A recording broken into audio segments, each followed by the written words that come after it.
Gairebé 8.000 entrades de tots els articles, llibres i tot el que s'ha parlat sobre Verdaguer des de que se'n té referència. I llavors això per una banda, i llavors una cronologia que en aquests moments porta 7.000 hores.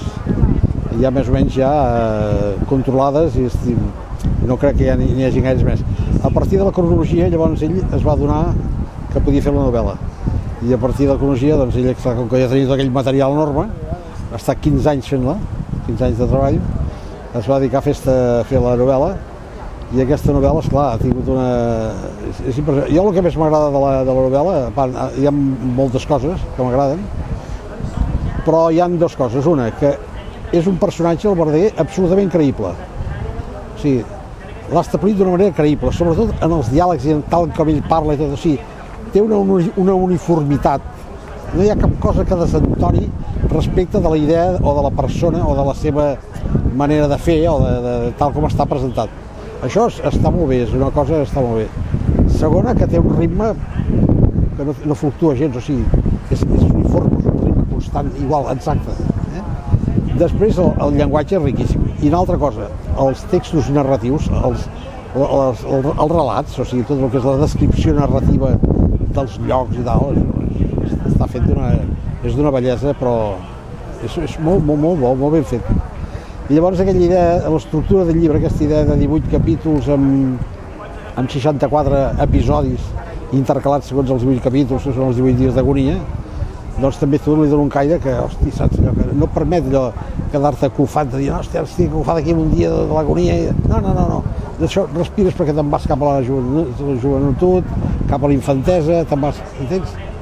És un llibre, jo ho vaig llegir i em va entusiasmar quan el vaig llegir, em va passar el manuscrit i esclar, jo el vaig trucar i vaig dir, escolta tu, jo ho faig. I no em vaig, esclar que no vaig fer, vaig pensar, allò que em dius, i ara aquí el vendrem, aquest llibre?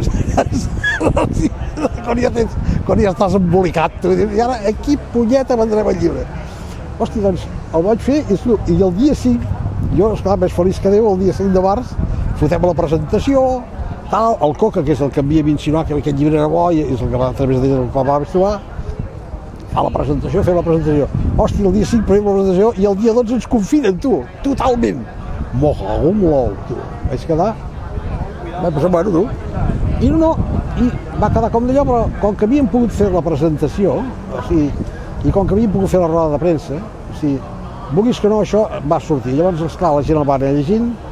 Després hi ha els verdagueristes o verdagarians, el que sigui, que són entusiastes i que ja el van reconèixer, i es va anar venint i de sobte va quedar com aturat, però quan hi va haver aquella explosió després que vam dir desconfinem els llibres, que me'n recordo que estàvem plantejant tots a veure què cony desconfinàvem, perquè tant desconfinament, doncs desconfinem els llibres, em sembla que va sortir la idea de tu, no sé qui va sortir, em sembla que va ser tema, i a mi no sé qui va demanar a la Maria Uigas, deia no sé què, i vaig dir, no sé per què ho he llegit, que tu vaig dir, desconfinem els llibres, i vam fer aquell manifest de desconfinem els llibres, no? Doncs a partir que la gent es va llançar amb això, amb aquella iniciativa d'ara llibres i després que va reprendre Òmnium, de llibreries obertes, doncs tot allò va crear la gent, tu, hosti, esclar, tu, bueno, llavors, esclar, jo vaig fer 1.600 o 1.700, una cosa així, vaig pensar, amortitzem i que quedi un marge i ja està, molt bé. Bueno, el fotut és que vaig arribar als 1.600 o 1.700, vaig dir, i ara què foto? Ara, si ara l'edito, el marge, què? Què em quedarà? O com quedaré, saps? I jo, bueno, doncs fotem 1.000 més i ja està, a veure què passa. Collons, tu, doncs ara el problema que tindré és a veure què faré quan acabi els 1.000, entens? Aquest és el problema. És terrible, això, aquestes coses són... És allò típic que tu ja saps, no?, del món de l'edició.